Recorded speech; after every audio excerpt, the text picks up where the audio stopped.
12वीं क्लास भूगोल, तीसरा लेसन है जनसंख्या संगठन।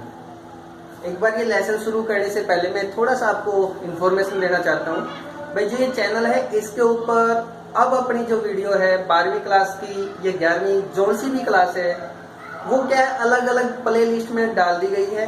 12वीं वाले बच्चे इकट्ठी वो 12वीं क्लास की देख सकते हैं, आपको वो अलग अलग से ढूंढने की कोई जरूरत नहीं है, वो प्ले लिस्ट में आपको ऑलरेडी मिल जाएगी। 11वीं वालों को 11वीं की मिल जाएगी, 10वीं वालों को 10वीं की मिल जाएगी, यानी कि आपको अलग अलग कहीं पर ढूंढने की जरूरत नहीं है। और अगर ये बताना ये जरूर कि आपको अच्छी लगती है तो इसको लाइक करो और ज्यादा से ज्यादा शेयर करो, सब्सक्राइब करते रहो। और अब हम अपने टॉपिक पर चलते हैं, जनसंख्या संगठन। पहले संगठन होता है क्या है, जनसंख्या संगठन क्या होता है?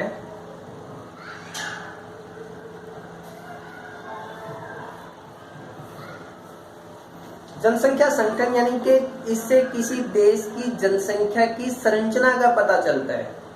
ऐसा संगठन या जिससे किसी देश की जनसंख्या की संरचना का पता चले उसे हम क्या बोलते हैं, जनसंख्या संगठन बोलते हैं। इसमें क्या क्या पता चलता है, जैसे कार्यशील जनसंख्या कितनी है, लिंगानुपात, क्रियाकलाप,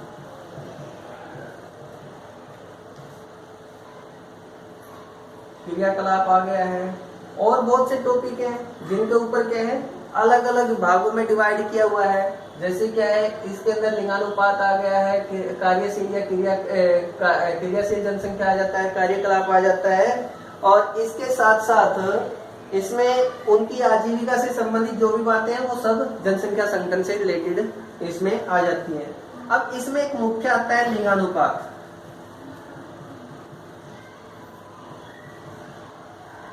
लिंगानुपात होता है क्या है भाई, इसमें बहुत इंपॉर्टेंट है लिंगानुपात, कई बार आता है भाई। इसमें लिंगानुपात में आपने एक चीज को बिल्कुल अपने माइंड में फिट करना है। इसमें फिट क्या करना है, पुरुषों की संख्या ये आपकी 1000 ही रहेगी सीधे तौर पर प्रति 1000, यानी कि लिंगानुपात प्रति 1000 पुरुषों की के ऊपर स्त्रियों की संख्या जो है उसको निर्धारित जो किया जाता है, हम उसको क्या बोलते हैं, लिंगानुपात बोलते हैं। लिंगानुपात 3 प्रकार से होता है। एक तो होता है अधिक, दूसरा होता है संतुलित, और तीसरा होता है कम लिंगानुपात। अब इनके बारे में मैं थोड़ा बता देता हूं। वही बात है कि पुरुष 1000 रहेंगे, अगर 1000 पुरुषों पर स्त्रियों की संख्या 1000 से अधिक हो जाए तो वो क्या कहलाता है, लिंगानुपात अधिक कहलाता है। और भारत में कौन सा राज्य है, केरल सबसे अधिक लिंगानुपात वाला राज्य है। अगर विश्व की बात करें, विश्व में सबसे अधिक लैटविया का सबसे अधिक लिंगानुपात है भाई। फिर आता है संतुलित लिंगानुपात। संतुलित यानी कि 1000 पुरुष हैं और स्त्रियां कितनी हैं, 1000 है, यानी कि दोनों बराबर है, तो उसको हम क्या मानते हैं, संतुलित लिंगानुपात। कम लिंगानुपात में 1000 पुरुष हैं और स्त्रियां 1000 से क्या है, कम है। 2011 के अकॉर्डिंग भारत में सबसे कम लिंगानुपात वाला राज्य कौन सा था, हरियाणा। विश्व में सबसे कम लिंगानुपात वाला देश कौन सा है, संयुक्त अरब अमीरात, जिसको UAE भी बोल देते हैं। सबसे कम लिंगानुपात वाला देश कौन सा है, वो है संयुक्त अरब अमीरात। और अगर हम, क्योंकि अब 2011 के अकॉर्डिंग अगर पूछा जाता है तो वो था हरियाणा। तो इस प्रकार से हमारा क्या है, लिंगानुपात है। फिर आता है लिंगानुपात को प्रभावित करने वाले कारक।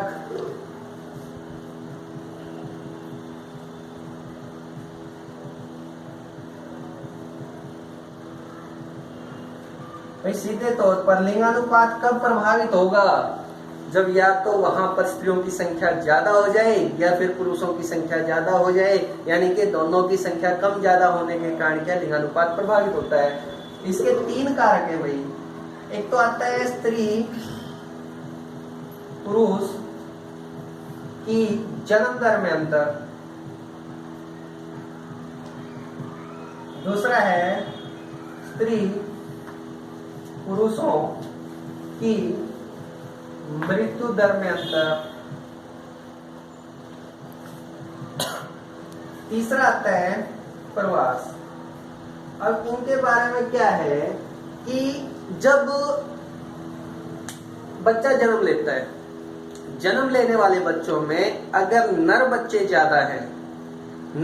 ज्यादा है तो पुरुषों की संख्या बढ़ जाएगी, स्त्रियों की संख्या क्या कम हो गई, तो लिंगानुपात क्या हो जाएगा, कम हो जाएगा। लेकिन अगर जन्म लेने वाले बच्चों में नर बच्चों की बजाय जो मादा बच्चे हैं यानी कि लड़कियां ज्यादा पैदा होती हैं, तो लड़कियां ज्यादा पैदा होने से क्या होगा, लड़कियों की संख्या बढ़ जाएगी, और लड़कियों की संख्या बढ़ने से क्या होगा, लिंगानुपात अधिक हो जाएगा। दूसरा दिया स्त्री पुरुषों की मृत्यु दर में अंतर।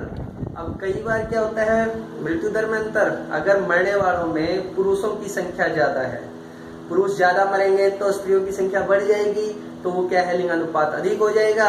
अगर मरने वालों में स्त्रियों की संख्या ज्यादा है तो पुरुषों की संख्या बढ़ जाएगी, स्त्रियों की संख्या कम हो जाएगी, तो लिंगानुपात कम हो जाएगा। इसके बाद आता है प्रवास। प्रवास में क्या होता है, जब एक स्थान से दूसरे स्थान पर जाया जाता है तो क्या होता है, जैसे अगर काम के अकॉर्डिंग देखा जाए, काम करने के एग्जाम्पल देता हूं मैं इसमें, किसी गांव के अंदर 1000 व्यक्ति हैं, 1000 में से 500 व्यक्ति पुरुष हैं और 500 क्या है, स्त्रियां हैं। यहां से अगर 10 व्यक्ति कहाँ चले जाएं, किसी शहर में चले जाए, प्रवास कर जाएं, तो यहाँ 490 पुरुष रहेंगे और स्त्रियां 500, यानी कि क्या हो गया, प्रवास होने से क्या हुआ, लिंगानुपात प्रभावित हो गया, क्योंकि बढ़ गया, पहले संतुलित था। लेकिन अगर यहाँ वापिस आते हैं, यहाँ 20 आ जाते हैं, अगर यहाँ 20 आ गए तो ये 510 हो जाएंगे, तब भी क्या हो गया, ये प्रभावित हो गया।